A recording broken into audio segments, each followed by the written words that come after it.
about applications of Gauss law. Previous video la Gauss law and discussions of Gauss law base பண்ணி ஒரு example problem இதெல்லாம் பார்த்தோம். இந்த வீடியோல applications of Gauss law ஓட applications பார்க்க போறோம். First application of Gauss law, electric field due to an infinitely long charged wire.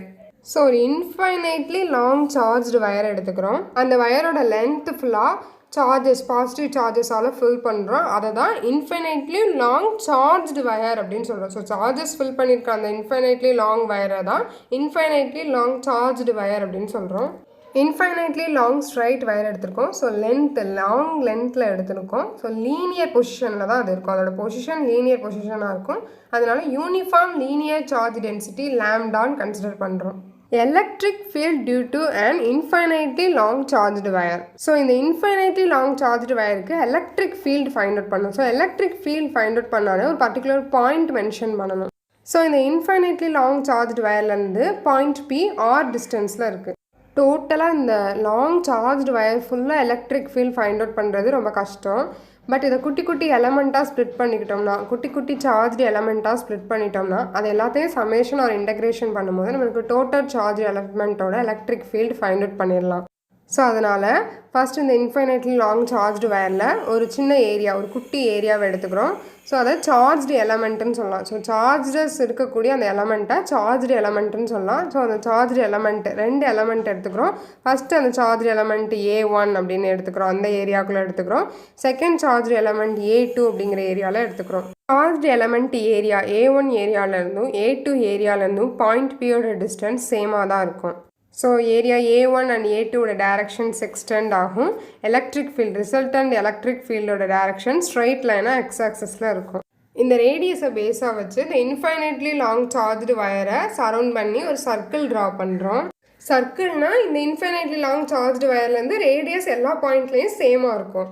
Suppose இந்த பாயிண்ட் P மாதிரி பாயிண்ட் Qன்னு கன்சிடர் பண்ணோம்னா இந்த ஏரியா A1 A2லேருந்து பாயிண்ட் Qவோட டிஸ்டன்ஸ் சேமாக தான் இருக்கும். ஸோ இந்த பாயிண்ட் Qலையும் ஏரியாவோட டைரக்ஷன் எக்ஸ்டெண்ட் பண்ணும்போது ரிசல்டன்ட் எலக்ட்ரிக் ஃபீல்டோட டைரக்ஷன் ஸ்ட்ரைட் லைனில் இருக்கும். இந்த சர்க்கிளில் எந்த பாயிண்டில் எலக்ட்ரிக் ஃபீல்ட் கன்சிடர் பண்ணாலும் அந்த பாயிண்டில் எலக்ட்ரிக் ஃபீல்ட் சேமாக தான் இருக்கும். சர்க்கிளோட ரேடியஸ் சேமாக இருக்குது. ஸோ இந்த சர்க்கிளில் எந்த பாயிண்டில் எலக்ட்ரிக் ஃபீல்ட் கன்சிடர் பண்ணாலும் அந்த பாயிண்டில் எலக்ட்ரிக் ஃபீல்ட் சேமாக தான் இருக்கும். ஃபார் எக்ஸாம்பிள் இந்த PQ பாயிண்ட் மாதிரி RSங்கிற பாயிண்ட் எடுத்துட்டோம்னா இந்த பாயிண்ட்லையும் எலக்ட்ரிக் ஃபீல்ட் இந்த சர்க்கிளில் ரேடியஸ் ஆராக இருக்கும் போது எலக்ட்ரிக் ஃபீல்ட் RS பாயிண்ட்லையும் சேம் வேல்யூ தான் இருக்கும். ஸோ இப்போ இந்த ஸ்ட்ரக்சரை பார்க்கும்போது ஒரு சிலிண்ட்ரிக்கல் சிமெட்ரி ஸ்ட்ரக்சர் தெரியுது. லெஃப்ட் சைடை கவர் பண்ணுறோம், ரைட் சைடை கவர் பண்ணுறோம், டாப் சைடை கவர் பண்ணுறோம், பாட்டம் சைடையும் கவர் பண்ணுறோம். ஸோ இந்த 4 சைட்ஸையும் கவர் பண்ணும்போது நமக்கு ஒரு சிலிண்ட்ரிக்கல் சிமெட்ரி ஸ்ட்ரக்சர் கிடைக்குது. இன்ஃபைனைட்லி லாங் சார்ஜ்டு வயரை சரவுண்ட் பண்ணி சிலிண்ட்ரிக்கல் சிமெட்ரி ஸ்ட்ரக்சர் இருக்கிறதா கன்சிடர் பண்ணிக்கிட்டு சிலிண்ட்ரிக்கல் காசியன் சர்ஃபேஸை சூஸ் பண்ணுறோம். ஸோ இன்ஃபைனைட்லி லாங் சார்ஜ்டு வயரோட surface cylindrical Gaussian surface. So let us choose a cylindrical Gaussian surface. Infinitely long charged wireலேருந்து cylindrical Gaussian surface ஓட radius R. டோட்டலாக இந்த சிலிண்டரோட length L. Gauss lawனா total electric flux phi E தான் find out பண்ணுவோம்.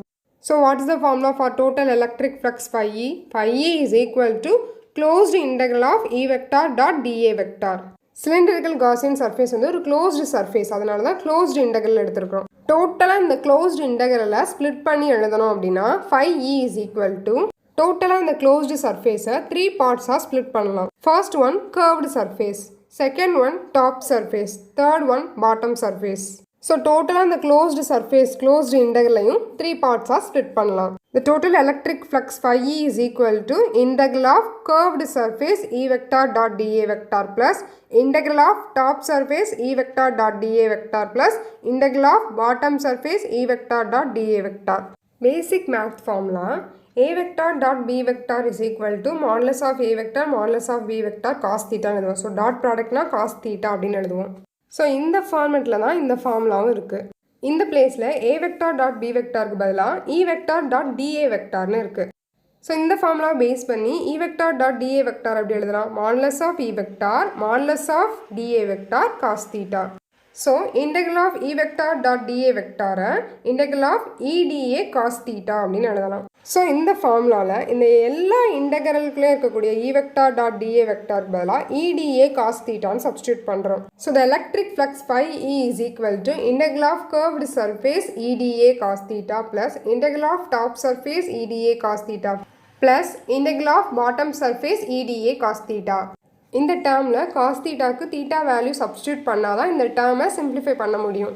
First term என்னது? Integral of curved surface EDA cos theta. So curved சர்ஃபேஸில் ஒரு ஏரியாவை consider பண்ணுறோம். இந்த கர்வ்டு சர்ஃபேஸில் நம்ம கன்சிடர் பண்ணியிருக்க இந்த ஏரியாவில் எலக்ட்ரிக் ஃபீல்டு இந்த டேரக்ஷனில் இருக்கும். ரேடியஸ்லேருந்து அப்படியே இந்த எலக்ட்ரிக் ஃபீல்டு இந்த டேரக்ஷனில் இருக்கும். இந்த கர்வ்டு சர்ஃபேஸில் நம்ம கன்சிடர் பண்ணியிருக்க இந்த ஏரியாவுக்கு நார்மல் வெக்டார் ட்ரா பண்ணணும். Normal vector is nothing but அந்த ஏரியாவுக்கு பர்பெண்டிகுலராக நம்ம ட்ரா பண்ணுற வெக்டார் தான் அந்த ஏரியாவோட நார்மல் வெக்டார். ஸோ அந்த ஏரியாவுக்கு பர்பெண்டிகுலராக ஒரு லைன் ட்ரா பண்ணுறோம், அதான் அந்த ஏரியாவோட நார்மல் வெக்டார். அந்த கர்வ்டு சர்ஃபேஸில் நம்ம கன்சிடர் பண்ணியிருக்கிற இந்த ஏரியாவில் எலக்ட்ரிக் ஃபீல்டோட டேரக்ஷனும் இ வெக்டாரோட டேரக்ஷனும் நார்மல் வெக்டார் என் கேப்போட டேரக்ஷனும் சேம் டேரக்ஷனாக இருக்குது. ஸோ தீட்டா இந்த பிளேஸில் 0. கர்வ்டு சர்ஃபேஸில் நம்ம கன்சிடர் பண்ணியிருக்கிற ஏரியாவுக்கு எலக்ட்ரிக் ஃபீல்டோட டேரக்ஷனும் இ வெக்டாரோட டேரக்ஷனும் நார்மல் வெக்டார் என் கேப்போட டேரக்ஷனும் சேம் டேரக்ஷனாக இருக்கிறதுனால இந்த பிளேஸில் ஆங்கிள் தீட்டாவே இல்லை. So angle theta is equal to 0. So integral of curved surface EDA cos theta இந்த பிளேஸில் 0ங்கிறனால cos 0. Second one top surface. So top சர்ஃபேஸில் ஸ்மால் ஏரியாவை கன்சிடர் பண்ணிக்கிறோம். இந்த டாப் சர்ஃபேஸில் இருக்க ஏரியாவோட எலக்ட்ரிக் ஃபீல்டு இந்த டேரக்ஷனில் இருக்கும். டாப் சர்ஃபேஸில் இந்த ஏரியாவுக்கு நார்மல் வெக்டார் ட்ரா பண்ணோம்னா இந்த ஏரியாவுக்கு பர்பெண்டிகுலராக நார்மல் வெக்டார் என் கேப் இருக்கும். ஸோ எலக்ட்ரிக் ஃபீல்டு இந்த டேரக்ஷனில் இருக்குது, நார்மல் வெக்டார் என் கேப் பர்பெண்டிகுலராக இந்த டேரக்ஷனில் இருக்குது. ஸோ எலக்ட்ரிக் ஃபீல்டு இ வெக்டாருக்கும் நார்மல் வெக்டார் என் கேப்புக்கும் இன் பிட்வீனில் உள்ள ஆங்கிள் 90 டிகிரி. டாப் சர்ஃபேஸில் நம்ம கன்சிடர் பண்ண ஏரியாவில் எலக்ட்ரிக் ஃபீல்டோட டேரக்ஷனுக்கும் நார்மல் வெக்டார் என் கேப்போட டேரக்ஷனுக்கும் இன் பிட்வீனில் உள்ள angle 90 degree. So plus integral of top surface EDA cos 90 degree. Third one bottom surface. So bottom சர்ஃபேஸ்லேயும் ஸ்மால் ஏரியாவை கன்சிடர் பண்ணிட்டோம். இந்த ஏரியாவோட எலக்ட்ரிக் ஃபீல்டு இந்த டேரக்ஷனில் இருக்கும். இந்த பாட்டம் சர்ஃபேஸில் இந்த ஏரியாவுக்கு normal vector N gap draw பண்ணோம்னா அந்த ஏரியாவுக்கு பர்பெண்டிகுலராக நார்மல் வெக்டார் என் கேப் இருக்கும். ஸோ பாட்டம் சர்ஃபேஸில் நம்ம கன்சிடர் பண்ண ஏரியாவோட எலக்ட்ரிக் ஃபீல்டுக்கும் நார்மல் வெக்டாருக்கும் இன் பிட்வீனில் உள்ள angle 90 degree. So plus integral of bottom surface EDA cos theta க்கு பதிலா 90 degree. Cos 0 value 1, cos 90 value 0.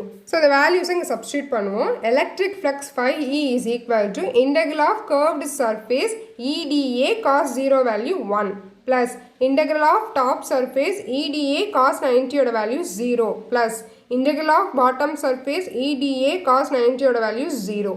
EDA into 1 EDA, EDA into 0 0, EDA into 0 0. So electric flux phi E is equal to curved surface EDA is equal to Gauss law என்ன phi is equal to Q enclosed by epsilon naught. இந்த curved surfaceல இருக்கக்கூடிய இந்த ஏரியாவில் இருக்கக்கூடிய எல்லா சார்ஜஸையும் enclose பண்ணியிருக்கோம். So இன்டெக்ரலில் curved surface இருக்கிறனால இந்த curved surfaceல இருக்கக்கூடிய எல்லா சார்ஜஸையும் என்க்ளோஸ் பண்ணியிருக்கோம் அப்படின்னு சொன்னோம். லாங் ஸ்ட்ரைட் வயரோட uniform linear charge density lambda. இந்த curved surface இந்த சிலிண்டரிக்கல் சர்ஃபேஸோட லென்த் L. இந்த கர்வ்டு சர்ஃபேஸில் இருக்கக்கூடிய எல்லா சார்ஜஸையும் என்க்ளோஸ் பண்ணியிருக்கோம் அப்படின்னு சொன்னதுனால Q enclosed is equal to lambda into Lன்னு சப்ஸ்டியூட் பண்ணலாம். கர்வ்டு சர்ஃபேஸில் இருக்கக்கூடிய எல்லா சார்ஜஸையும் என்க்ளோஸ் பண்ணியிருக்கோன்னு சொன்னாலும் இந்த லென்த் Lக்குள்ளே இருக்கக்கூடிய எல்லா சார்ஜஸையும் என்க்ளோஸ் பண்ணியிருக்கோன்னு சொன்னாலும் அதோட மீனிங் சேம் தான். பிகாஸ் கர்வ்டு சர்ஃபேஸோட டோட்டல் லென்த் தான் L. So Q enclosed is equal to lambda into L. இந்த ஃபார்முலாவில் electric field constant term. So அதை இன்டெக்ரல்லேருந்து அவுட் சைடில் எடுத்துகிறோம். So E into integral of curved surface DA is equal to Q என்க்ளோஸ்டுக்கு பதிலாக lambda into L divided by epsilon naught. DA அப்படிங்கிறது இந்த சிலிண்ட்ரிக்கல் சர்ஃபேஸில் இருக்கக்கூடிய வெரி ஸ்மால் ஏரியா. ஸோ இந்த DAவை இன்டெக்ரல் பண்ணும்போது நமக்கு டோட்டல் ஏரியா கிடச்சிடும். இப்போ DA அப்படிங்கிறது குட்டி குட்டி எலமெண்ட் குட்டி குட்டி ஏரியாவாக இருக்கும். இந்த எல்லா ஸ்மால் ஏரியாவை நம்ம ஆட் பண்ணும்போது இன்டெக்ரல் பண்ணும்போது நமக்கு டோட்டல் ஏரியா ஃபைண்ட் அவுட் பண்ணிடலாம். இது ஒரு curved surface. So total area of the curved surface formula என்ன? 2 pi r into h. 2 pi is a constant value. Radius r. இந்த curved surfaceலேயும் radius r தான் இருக்குது. height அப்படிங்கிறது கர்வ்டு சர்ஃபேஸோட ஹைட். ஸோ அந்த curved சர்ஃபேஸோட ஹைட்டை தான் நம்ம எல்லுன்னு மென்ஷன் பண்ணியிருக்கோம். ஸோ ஹெச்சுக்கு பதிலாக எல்லுன்னு சப்ஸ்டியூட் பண்ணோம்னா the total area of the curved surface is equal to 2 pi r into L. So integral of curved surface dAக்கு பதிலாக 2 pi r Lன்னு சப்ஸ்டியூட் பண்ண போகிறோம். So E into integral of curved surface dAக்கு பதிலாக 2 pi r L is equal to lambda L divided by epsilon naught. Left side L and right side L cancel ஆகிடும். Electric field due to an infinitely long charged wire. Long charged wire, infinitely long charged wire ஓட electric field E vector தான் find out பண்ணிட்டு இருக்கோம். So electric field E தான் நமக்கு தேவை. So electric field E மட்டும் left side வச்சுட்டு remaining termலாம் right side move பண்ணுறோம். So E is equal to lambda divided by 2 pi r epsilon naught. இந்த டேர்மை ரீஅரேஞ்ச் பண்ணி எழுதணும்னா E is equal to 1 by 2 pi epsilon naught lambda divided by r. So electric field E vector ஃபார்மில் எழுதணும்னா E vector is equal to 1 by 2 pi epsilon naught lambda divided by r into vector ஃபார்மில் எழுதுறதுனால ஒரு unit vector r கேப்பையும் multiple பண்ணுறோம். So the electric field due to an infinitely long charged wire E vector is equal to 1 by 2 pi epsilon naught lambda by r into r cap.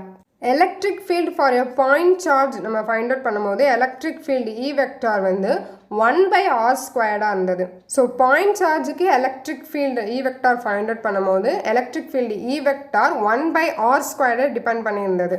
But இந்த case infinitely long charged wireல electric field find out பண்ணும்போது electric field E vector 1 by r depend பண்ணியிருக்கு. The electric field due to the infinite charged wire depends on the 1 by r rather than the 1 by r squared for point charge. Linear charge density lambda greater than 0 இருக்கும்போது infinitely long charged wireலேருந்து electric field outward directionல இருக்கும். Linear charge density lambda less than 0 இருக்கும்போது electric field E inward directionல இருக்கும். lambda greater than 0 இருக்கும்போது electric field E outward directionல இருக்கும். lambda less than 0 இருக்கும்போது electric field E inward directionல இருக்கும். இந்த directionல R அப்படின்னா இதோட opposite directionல minus R. Electric field E vector is equal to 1 by 2 pi epsilon naught lambda divided by r into r cap. This formula for an infinitely long charged wire. Infinitely long charged wire ஓட electric field find out பண்ணும்போது மட்டும்தான் இந்த formula applicable ஆகும். Suppose finite charged wire இருந்ததுன்னா இந்த formula ஒரு approximate formulaவாக consider பண்ணிட்டு அந்த finite charged wireோட மிட் பாயிண்ட்ல electric field find out பண்ணலாம். Mid point of the wire far away from the top side and bottom side. இந்த formula infinitely long charged wireக்கு மட்டும்தான் applicable ஆகும். Suppose finite charged wire இருந்ததுன்னா இந்த ஃபார்முலாவை ஒரு அப்ராக்சிமேட் ஃபார்முலாவாக கன்சிடர் பண்ணிட்டு அந்த ஃபைனைட் சார்ஜ் வயரோட மிட் பாயிண்ட்ல எலக்ட்ரிக் ஃபீல்ட் ஃபைண்ட் அவுட் பண்ணலாம். த mid point far away from the bottom surface and top surface.